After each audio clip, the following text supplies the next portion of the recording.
Market employee humiliates an old woman for paying in coins, unaware Dean Martin is next in line. The small neighborhood market on Maple Avenue had survived 3 decades of changing times, changing owners and changing faces. But one thing about it had always stayed the same. It was a place where the quiet, ordinary rhythms of life passed unnoticed. The faint hum of refrigerators blended with the squeak of shopping carts. The smell of fresh bread mixed with old cardboard and floor cleaner. Elderly customers came in the mornings. Office workers rushed through at noon. Teenagers lingered after school. It was never glamorous, never important. And yet, on this particular late afternoon, something was about to happen inside that modest market that would ripple far beyond its narrow aisles, something that would remind everyone present, and many more who would later hear about it, that dignity does not belong to wealth, youth, or power. It belongs to the human spirit. Near the front of the store, under a flickering fluorescent light, Mrs. Eleanor Whitmore stood patiently in line. She was small, even hunched, wrapped in a faded gray coat that had once been elegant decades ago. Wisps of silver hair escaped from beneath her knitted hat. Her hands trembled slightly as they rested on the metal handle of a little wire shopping basket.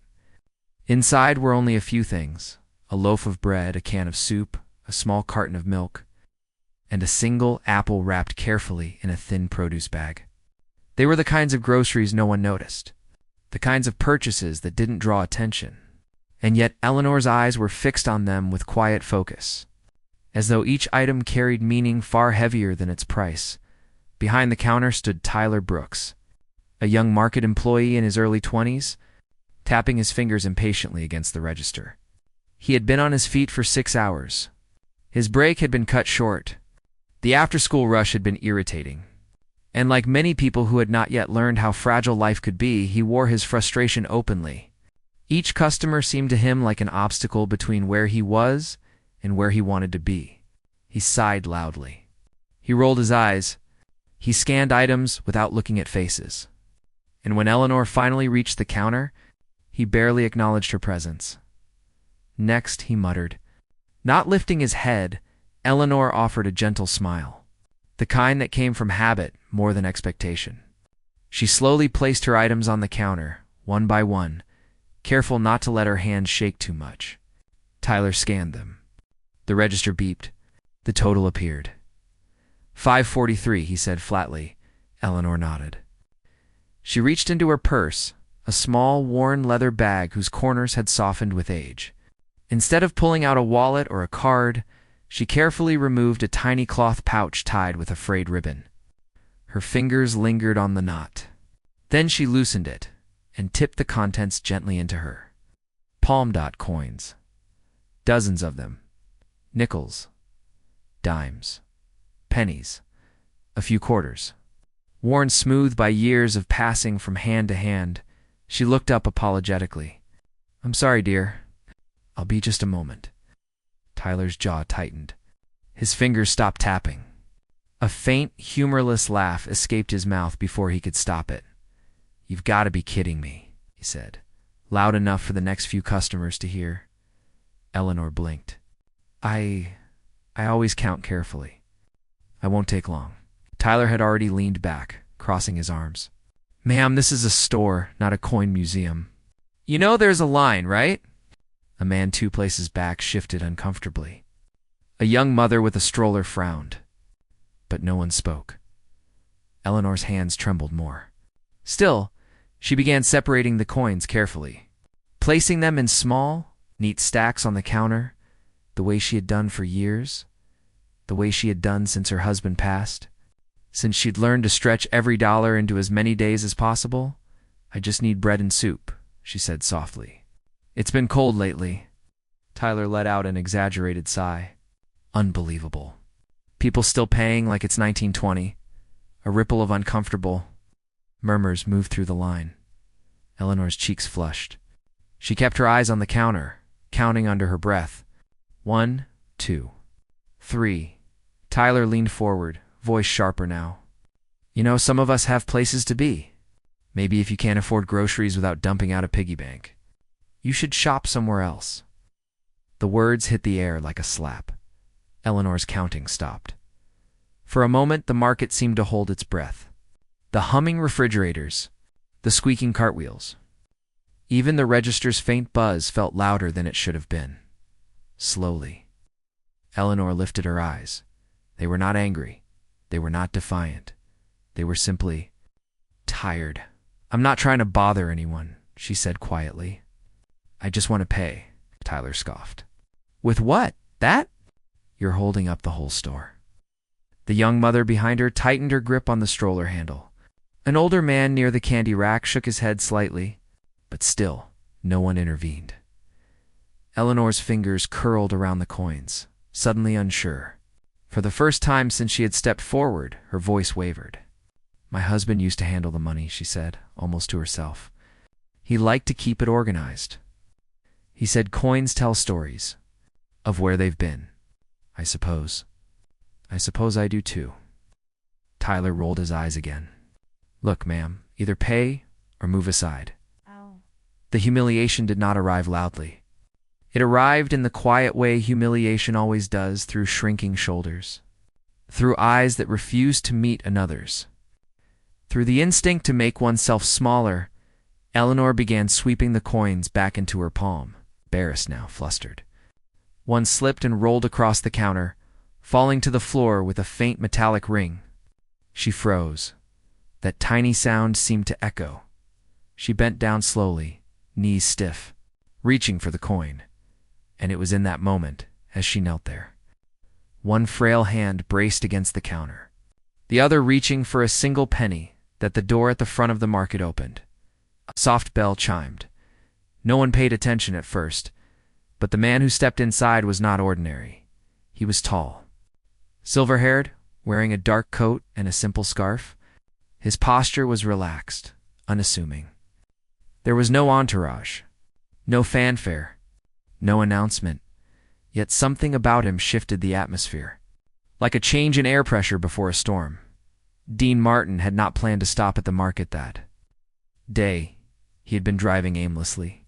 Something he did when old memories grew heavy and he wanted the comfort of places that reminded him of ordinary life. He had passed this little store many times before. Sometimes he bought apples here, sometimes coffee, sometimes nothing at all. He liked the way no one expected anything from him inside places like this. He took a basket and began, walking slowly down the first aisle, glancing at shelves more out of habit than need. Then he heard Tyler's voice, loud, sharp, impatient, and then he heard Eleanor's soft, careful, fragile. Dean slowed. He did not yet know what was happening, but he recognized something in the tone. Something he had learned to notice after decades of rooms filled with people. Applause, laughter, and also quiet pain. He moved closer. From his position a few yards back, he saw the small crowd near the register. He saw the young employee leaning back, arms crossed. He saw the old woman kneeling to retrieve a fallen coin. He saw the way no one was helping her, and something in Dean's chest tightened. Eleanor finally picked up the penny. She stood slowly, every movement deliberate, as though she feared one wrong step might make her fall apart. She placed the coin on the counter with the others. "I'm sorry," she said again. The word sorry sounded like a lifetime. Tyler snorted. "Yeah, so is everybody behind you." Leno's lips parted. She looked back at the line, as if to apologize to each person individually. But when she turned forward again, her eyes glistened. "I'll go," she said softly. "I don't want to cause trouble." She began gathering her groceries back into the basket. The bread first, then the soup, then the milk. The apple rolled slightly toward the register. She reached for it, before her fingers could touch it. A new voice entered the moment. "Please," the voice said calmly. "Don't." It wasn't loud. It didn't need to be. There was something steady in it. Something warm. Something that did not ask for attention, but received it. Eleanor looked up. Tyler turned, irritation already on his face. "Sir?" "We're busy right now," but his words faded as he registered the man who had spoken. He recognized the face. Almost everyone did. Dean. Martin stepped forward, placing his basket down gently on the counter beside Eleanor's items. His eyes did not go to Tyler first. They stayed on the old woman. "Those groceries are already yours," Dean said softly. "You were just paying for them." Eleanor stared at him, uncertain. I don't want to trouble anyone." Dean smiled, not the stage smile, not the polished one, but a simple expression of human recognition. "You're not troubling anyone? You're reminding us how payment used to sound." Oh.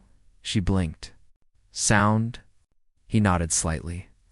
"Small change has a voice. It's just that people stopped listening." The line behind them had fallen completely silent. Tyler straightened a little, color rising in his cheeks. "Sir, I'm just trying to keep things moving." Dean turned his eyes to him then. They were not angry. They were not sharp. They were attentive. "You are," Dean agreed. "But sometimes what needs to move isn't the line. Sometimes it's the heart." Tyler swallowed.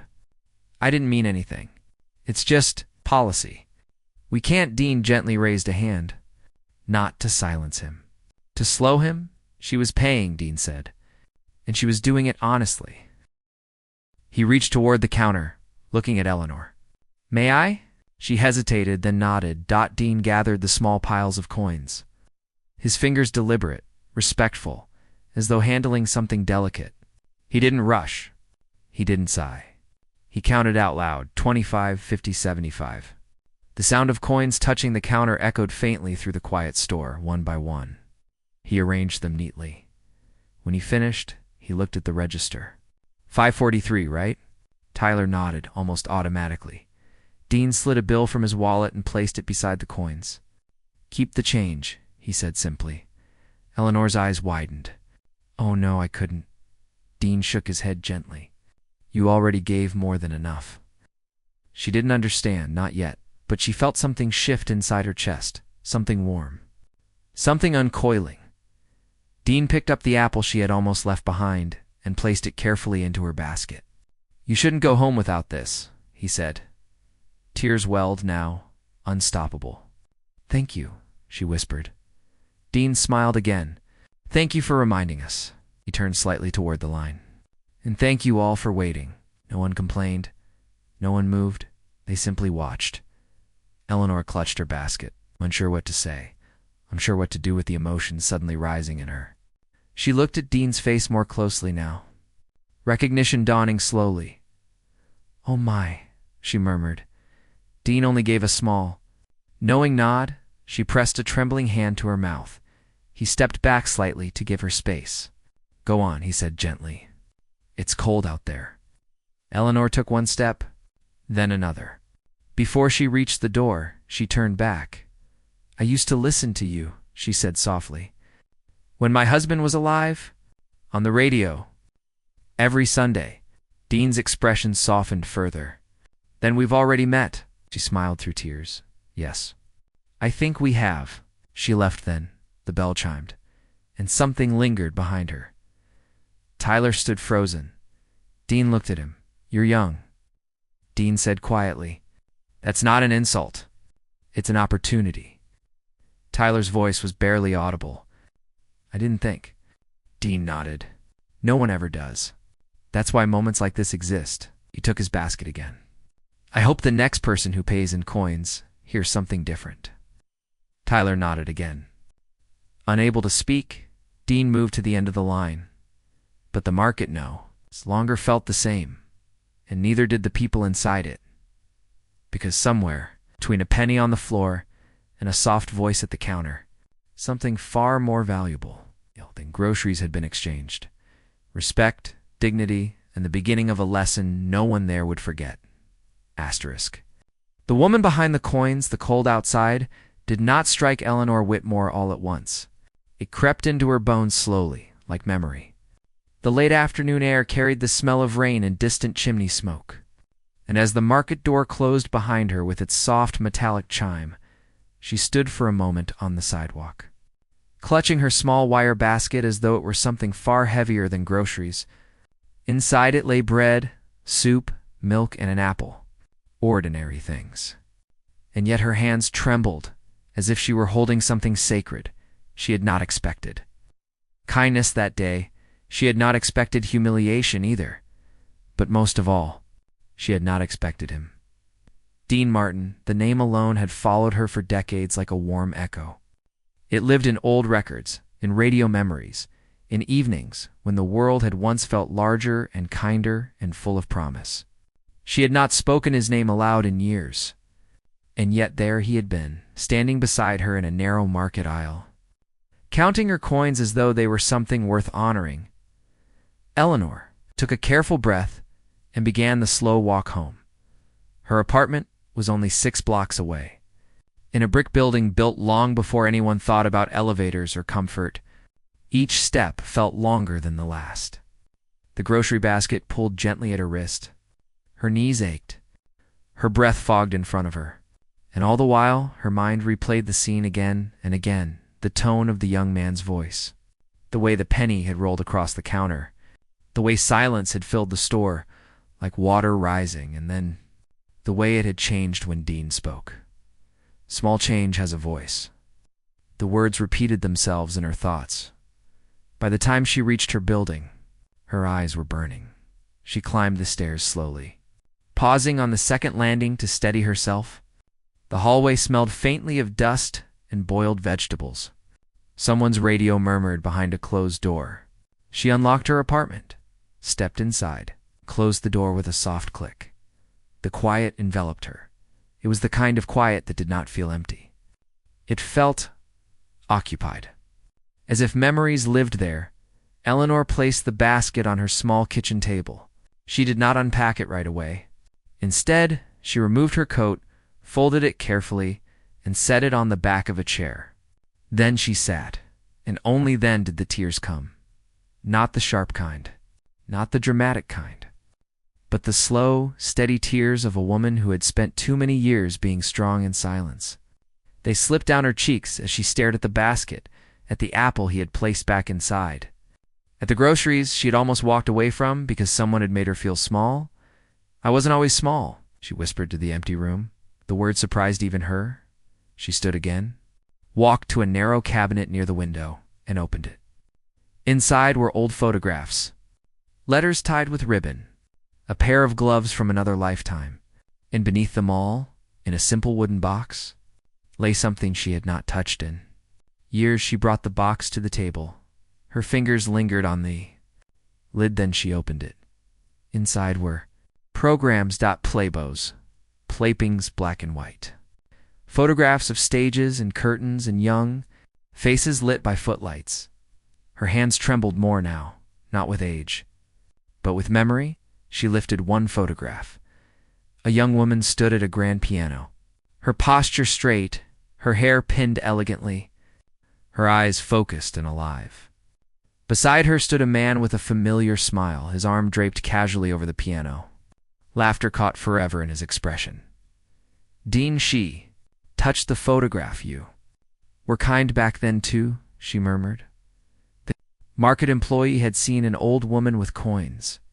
The line had seen a delay, but none of them had seen the life that had come before. They had not seen the girl who had arrived in New York with nothing but a scholarship, letter folded in her purse. They had not seen the woman who had once played for crowded halls, whose fingers had once danced across ivory keys with such precision that critics had written about her in columns, yellowed with age. They had not seen the war years, when music had been medicine, when stages had been sanctuaries, when she had played for soldiers who cried openly and thanked her as though she had saved something inside them. They had not seen the night she had first met Dean Martin. It had been backstage, long before the lights made him larger than life. He had been laughing too loudly, teasing a stagehand, humming under his breath. She had been nervous, hands cold, heart pounding, and when she sat at the piano and began to play, the room had gone quiet, not politely quiet, listening quiet. Afterward, he had approached her, eyes bright. "Where did you learn to make a room stop breathing like that?" he had asked. She had smiled then, not the small smile she wore now. "A real one. My mother," she'd said. She said, "Music is how you tell the truth without words." Dean had nodded. "Then you're dangerous." They had laughed. They had talked. They had worked in the same circles for years after that. Different stages, different paths, sometimes crossing, sometimes not. He had remembered her name, always her name. Eleanor closed her eyes. She had loved. She had been loved. She had lost her husband's photograph. Lay beside the piano picture. He was younger there, too. Standing in uniform, serious, gentle eyes. He had not been part of the world of stages and applause, but he had loved that part of her. He had carried her programs in his coat pockets. He had kept her clippings pressed between book pages. He had listened to old records with her, even when the needle crackled, and when illness came. Slowly, and without mercy, it had taken their savings with it. Then their home. Then, eventually, him. After that, the coins had begun. At first, they were emergency. Then they were habit. Then they were simply how life worked. She packed away the photographs, but not before slipping one small clipping into the pocket of her sweater. It was an article from decades ago, about a charity performance for hospitalized children. Her name was there. Small, almost forgotten, but printed. She rose and began to put away her groceries. The apple went in the bowl by the window.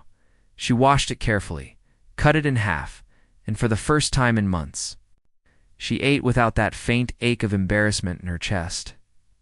Back at the market, the air had not returned to normal. Not really. The bell above the door chimed, but people glanced up differently now. The register beeped, but the sound carried weight. Conversations were quieter. Even the refrigerator's hum seemed subdued. As though the building itself had taken note, Tyler stood behind the counter, hands resting on the edge, eyes unfocused. He had scanned dozens of customers. Since Eleanor left, he had said the right words. He had done his job. But something had gone wrong in the part of him that did not have a name. He could still see her kneeling. Still hear the penny roll. Still feel the way the room had shifted when Dean Martin spoke her defense. He glanced at the door. Again, Dean had left not long after his purchase. No speech, no lecture, just a quiet nod and a simple take care. But the silence he left behind had been louder than any confrontation. Tyler swallowed. He had grown up believing respect came from being quick, from being sharp, from not letting anyone slow you down. He had believed patience was weakness, that kindness was optional, and embarrassment was a tool. Now he wasn't so sure. He rang up another customer and another, and then during a lull, he looked down and noticed something near the base of the counter. Penny. It must have rolled farther than he'd thought. It lay there near the corner, dull, unremarkable. He stared at it longer than he should have. Then he did something he had not expected. He stepped out from behind the counter now. Kenita picked it up when he stood again. The penny felt heavier than it. Should have placed it beside the register, not in the drawer on the counter where he could see it. 2 days passed, then 3. The market returned to its routines, but stories do not. And when doors close, they travel. A woman who had been in line that afternoon told her sister about what she'd seen. The sister told her coworker. The coworker mentioned it to a local reporter who sometimes wrote human interest pieces no one expected to matter. And the reporter listened because there was a name, and because there was a contrast, and because there was something people were hungry for that had nothing to do with groceries. The article did not appear. Immediately, but questions began. A woman called the market asking about the old lady. Another asked if Dean Martin had really been there, eh? Third asked if anyone knew the woman's name. Tyler overheard these calls. Each one made his stomach tighten. He began to wonder who Eleanor Whitmore really was. What kind of life ended in a coin pouch and a basket with 4 items? On the 4th day, during his break, he searched not for Dean.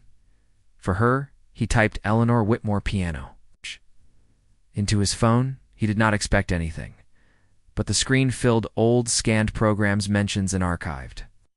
Papers, a black and white photo of a young woman at a grand piano. His breath caught. It was her, younger, straighter, alive in a way he had never imagined. He scrawled, read, She performed extensively in charity concerts, known for her emotional precision, played alongside. Names appeared. Some he recognized. Some he did not. His throat felt dry. The old woman he had humiliated had once been someone people paid to hear. Someone who had given music to rooms full of strangers. Someone whose hands had not always trembled. Tyler set his phone down slowly, and for the first time since he was a boy, he felt something dangerously close to shame, not embarrassment. Shame, the kind that does not want to be excused, the kind that demands repair. That same afternoon, miles away, Eleanor heard a knock at her door. She was not expecting anyone. She opened it cautiously. A young woman stood in the hallway, holding a small notebook. "Mrs. Whitmore?" she asked gently. "Yes. My name is Rachel. I'm a local reporter. I heard about what happened at the market." "And I was hoping I could talk to you." Lena's fingers tightened on the doorframe. "I don't have anything to say," she replied softly. Rachel hesitated. "I think you might." Eleanor looked at her for a long moment. Then she opened the door. She did not know that this conversation would reopen doors inside. Her she had closed for decades. She did not know that her story, once nearly lost to time, was about to breathe again. She did not know that a young employee was sitting behind a register with a penny beside his hand, wishing he could undo a moment. She did not know that Dean Martin, miles away, had mentioned her to a friend and said quietly, "There was a woman in a market the other day, and I think the world forgot who she was." Ow! And she did not yet know That the smallest sound of change was about to become something much larger. Asterisk, asterisk, the article went live on a quiet Tuesday morning. It did not explode across the internet the way scandals did. It did not shout, it did not accuse, it did not decorate itself in outrage. It simply told a story. A small market. It's an old woman. Coins on a counter. A careless voice. And a man named Dean Martin who had stepped forward and changed the air in a room. The reporter had titled it, "The Woman with the Coins." Inside were no insults. No dramatic exaggerations. Just details. The way Eleanor's hands had shaken. The way the store had gone quiet. The way Dean Martin had knelt to count coins as if they mattered. And, near the end, one line that caused readers to stop scrolling. What most of us did not know is that Eleanor Whitmore was once a celebrated concert pianist who spent decades playing charity halls, hospital wards, and Warrera benefit performances, a woman whose hands once filled rooms with music before they were forced to count change. By noon, the article had been shared hundreds of times. By evening, thousands. By the next morning, people who Eleanor had not seen in decades were reading her name again. Eleanor did not know any of this at first. She had woken early, as she always did, made tea, and sat near her window watching a thin winter sun crawl across the brick building opposite hers. Her radio murmured low in the background. She was buttering toast when her phone rang. She did not often receive calls. Her fingers hesitated before answering. "Hello?" There was a pause, then a voice, careful, emotional. "Eleanor." "It's Margaret." From the Lincoln Center volunteer program. Eleanor closed her eyes. Margaret. They had not spoken in 20 years. "I saw the article," Margaret said softly. "I didn't even recognize your name at first. But then I saw the photo they attached from the old benefit performance, and I knew. I just knew." Eleanor sat slowly. "I didn't mean for any of this to happen. I know," Margaret replied. "But it has. People are asking. About what? About you." The words seemed to echo. Margaret continued. "There's a small charity concert this weekend. Children's ward fundraiser," someone suggested. "Maybe you could come, just to be there, just to meet people." Eleanor's grip tightened on the phone. "I don't play anymore," Margaret said gently. "This isn't about playing. It's about being seen." Eleanor looked down at her hands. They did not look like the hands from the photographs. They were thinner now, spotted, stiff. "I'll think about it," she whispered. When she hung up, the quiet in her apartment felt different. Heavier charge, she rose and crossed to the cabinet again, opened it, looked at the photographs, the clippings, the programs. Then slowly, She closed the door and sat back down. And for the first time since the market, she did not cry. Tyler Brooks found out the same way everyone else did. Not from a call, from a customer. A woman in her 40s stood at the register, phone in hand, eyes fixed on him in a way that made his skin prickle. "Do you work here every day?" she asked. "Yes, ma'am. Were you here last Friday afternoon?" "I was." She turned her phone toward him. On the screen was the article. He saw the headline, the opening. Paragraph, his stomach dropped. "That was you," she said, not angrily, not accusingly, just clearly. He swallowed as she studied his face. "Do you know who she was?"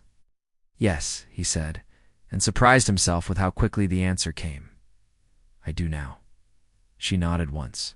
"Then I hope you know something else too." "What?"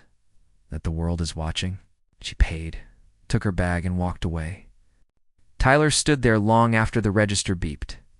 He felt as though something invisible had begun to close around him. Not punishment, expectation. People whispered. Not cruelly, not dramatically, but often. Some looked at him with curiosity, some with disappointment. Some with something like hope. That was the worst part. Hope demanded something. During his break, he read the article again, then the comments, thousands of them. Not hatred. Reflection. Double quotes. "I thought of my grandmother. I work retail. I've done this. I'm ashamed. Who is this woman? She deserves to be honored." One comment stopped him cold. "Does anyone know if she's okay?" He put his phone down, and for the first time he did not want to disappear from what he'd done. He wanted to walk into it. That evening, Dean Martin sat in a quiet room with a cup of coffee gone cold in his hand. Reading the same article, he had not expected a reporter to follow it. He had not wanted attention. He had simply responded. But now, Eleanor Whitmore's name was everywhere, and something about the way the article described her unsettled him. She once filled rooms. He leaned back slightly, eyes distant. He remembered her. Not vaguely. Clearly, the way she sat at the piano bench, spine straight, as if her body were an extension of the instrument. The way she listened before she played. He had not seen her in decades, and yet she had been kneeling in a market only days ago. He set the article down, picked up his phone, made a call. "I need you to find someone," when the line answered. "Her name is Eleanor Whitmore." The charity concert was being held in a small historic hall near the river. Nothing grand, nothing televised, just rows of chairs. A modest stage and a piano whose surface bore the faint marks of decades of use. Eleanor stood in the lobby, coat folded over her arm, heart beating far harder than it had any right to. People were there, talking, laughing, some recognized, or some did not. Margaret approached, eyes bright. "You came. I didn't want to be alone in my apartment tonight," Eleanor replied honestly. "That's reason enough." Margaret gestured toward the hall. "There are people who want to meet you." Eleanor's breath caught. "Why?" Margaret smiled. "Because your life mattered before anyone wrote about it." They stepped inside.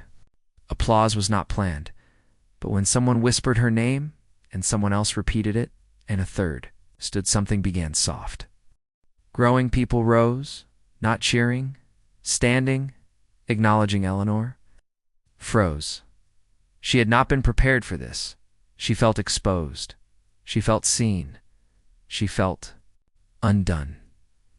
She lowered her head slightly, overwhelmed, and then she felt a hand at her elbow, steady, familiar. She looked up Dean.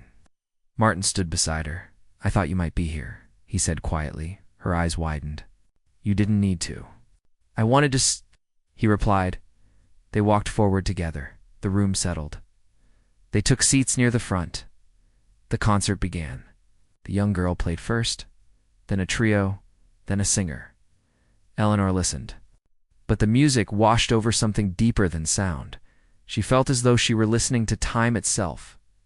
At intermission, Margaret approached again. "There's something I need to ask you," she said. Eleanor tensed. "Would you sit at the piano?"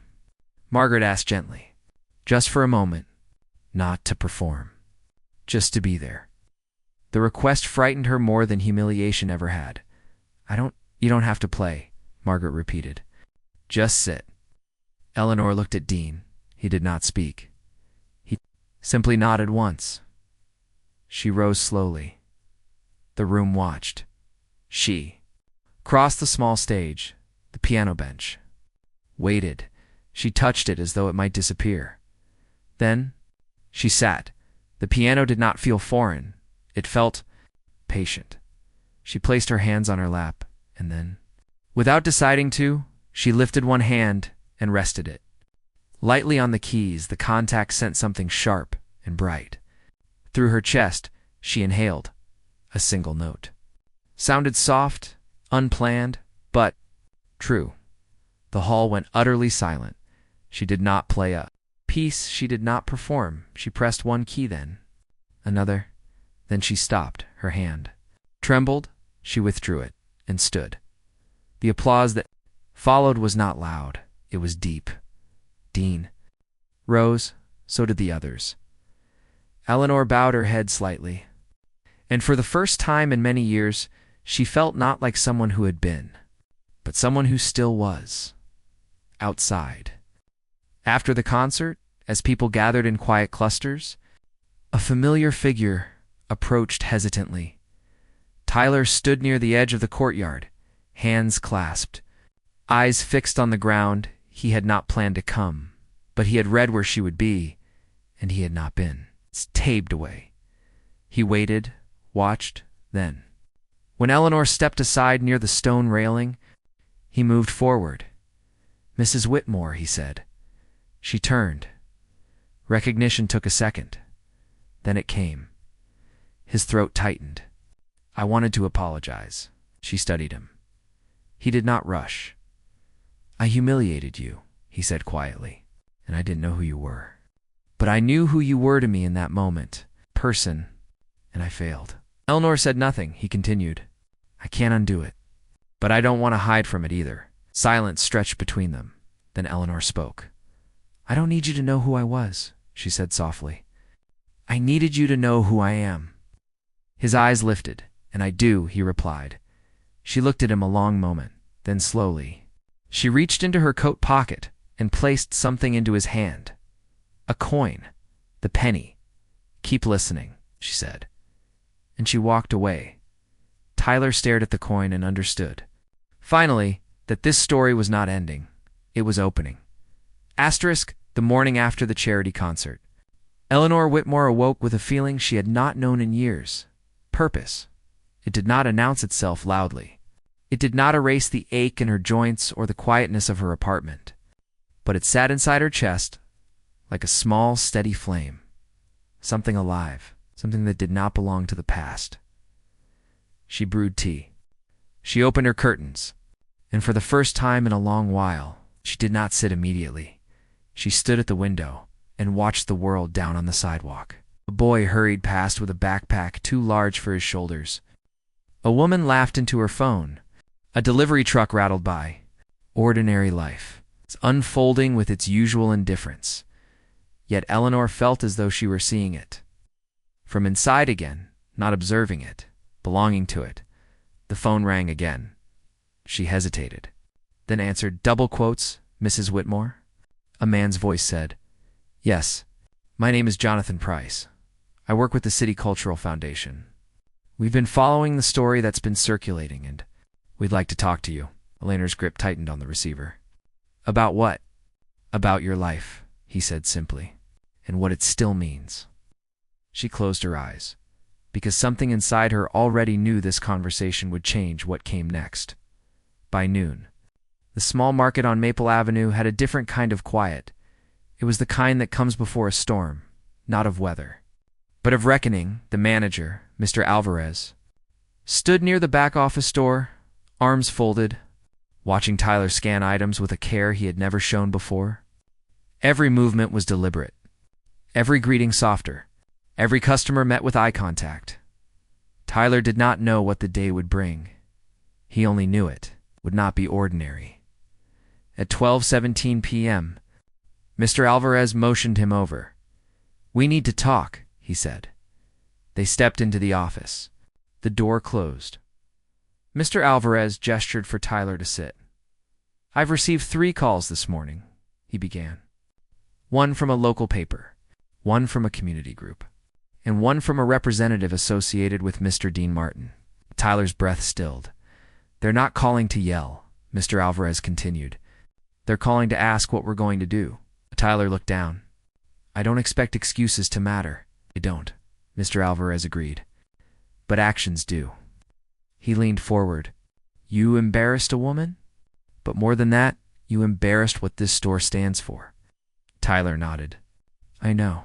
There are consequences," Mr. Alvarez said. "Not because the world is watching. Because what happened matters." Tyler's chest tightened. "I'll accept whatever you decide." Mr. Alvarez studied him. "You're suspended for 2 weeks. Without pay?" Tyler's jaw clenched. "During that time," Mr. Alvarez continued, "you will also be volunteering. Every day." At the Senior Outreach Center on 9th, Tyler looked up. "You don't need punishment," Mr. Alvarez said quietly. "You need proximity." He slid a paper across the desk. "When you come back, you won't be behind the register. You'll be stocking, cleaning, helping. You'll earn your way back to trust." Tyler swallowed. "Thank you.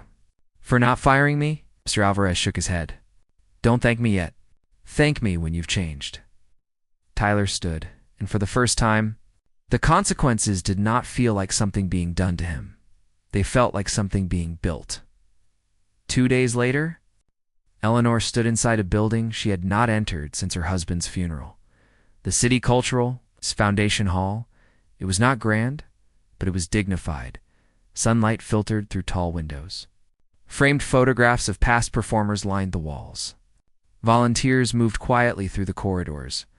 Jonathan Price walked beside her. "We're not interested in nostalgia," he said. "We're interested in preservation." They stopped before a set of glass doors. Inside was a small rehearsal space. A piano stood at its center. "We've been restoring archives," Jonathan continued. "Old recordings. Old stories. And when your name resurfaced, people started bringing things, programs, letters, stories." He opened the door. Inside, on a long table, were dozens of items, photographs, PLABILLs, articles, notes from people who had heard her play in hospitals, shelters, charity halls. Eleanor's hand flew to her chest. "These were saved," she whispered. Jonathan nodded. "You didn't disappear. You were carried." She stepped forward slowly, touched a photograph, a letter, a folded program from a winter benefit nearly 60 years earlier. "They want to create a small permanent exhibit," Jonathan said. "Not about fame, about service, about music that went where it was needed." Honor turned to him. "Why me?" "Because," he replied, "your life is a reminder that impact doesn't retire." Tears welled, and he added, "There's something else." He gestured toward the piano. "The board would like to know if you would be willing to teach." Her breath caught. "Teach children," Jonathan said. "Some from the hospital program, some from community centers. We don't need performances. We need hands, stories, presence." Eleanor looked at the piano, at the bench, at the light falling across the keys. "I don't know if my hands—" "We're not hiring your hands," Jonathan said gently. "We're inviting your life." She did not answer. Immediately, she sat, placed her fingers lightly on the wood, closed her eyes, and nodded. The Senior Outreach Center smelled faintly of soap and old books. Tyler stood near the doorway his first morning. Unsure where to place himself, a coordinator handed him a name tag. "You'll be helping in the activity room," she said. He entered. Elderly men and women sat at tables, some talking, some silent, some staring out windows. He froze. Then he saw her, not Eleanor, another woman, small, gray, dash-haired, counting something carefully in her hands, coins, his. Chest tightened. He crossed the room slowly. "Can I help you?" he asked. She looked up, startled. "Oh, I was just—" making sure I had enough for the vending machine. Tyler glanced at the coins. "What are you getting?" "Tea," she said. "It reminds me of my sister." He nodded. "Let me get it." She hesitated. "I can pay." "I know," he said. "But let me carry it." She studied him, then smiled. He took the coins anyway, and for the first time, he heard them. Not as delayed as history, as care as something someone had held on to all morning. He listened, stories of factories, of marriages, of music, of losses, of small victories. At noon, he sat beside a man who had not spoken since he arrived. "What did you used to do?" Tyler asked. The man looked at him. "I fixed watches," he said after a long moment. Tyler smiled. "Then you know what time is worth." The man studied him, then nodded. Tyler touched the penny in his pocket and felt it burn. The announcement was made quietly. A small auditorium. Limited audience, no spectacle. The City Cultural Foundation would be unveiling a new exhibit titled "Small Change, the Music of Eleanor Whitmore." Eleanor stood backstage, hands folded, heart racing like a girl's. Dean stood nearby. "They're going to like you," he said. She smiled faintly. "I'm not sure I recognize who they're going to meet." Dean's expression softened. "Then meet her with them." They walked out. Together, applause filled the room. Not thunderous, respectful. Warm, Jonathan. Spoke briefly about dignity, about unnoticed lives, about what survives applause, then. He invited Eleanor.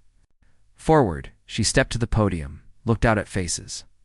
Some young, some old, some familiar, some strangers. She took a breath. "I was once very afraid of being forgotten," she said softly. "So I tried to hold on to the smallest proof that I had been here." She lifted her hand. A coin glinted between her fingers. "But I learned something," she continued. "We are not remembered for what we collect. We are remembered for what we give weight to." She looked down, then back up. "If you hear change," she said, "listen." The room was utterly still. Afterward, as people filtered through the exhibit, reading her story, listening to old recordings, Dean stepped aside, watched. Eleanor approached him. "They're giving me a stipend," she said quietly. "For teaching," he smiled. "Good. And the senior center asked if I'd come play once a month. Even better." She hesitated. "Why did you stop that day?" He considered. "Because you were being reduced," he said, "and I recognized the cost." She nodded slowly, then reached into her coat and placed something in his hand. "A penny." He laughed softly. "I already have one." "So do I," she said. They closed their fingers around them. Weeks later, Tyler stood in the market again, not at the register, in the aisle. Helping an older man reach a can from the top shelf, he handed it to him gently. "Thank you, son," the man said. Tyler smiled. "You're welcome." At the front of the store, a small framed photograph now stood near the counter. It showed Eleanor at the piano, young, luminous, beneath it. A simple line: "Every customer carries a story." Tyler touched the penny in his pocket, and this time it felt light, because it no longer needed to remind him. He was listening.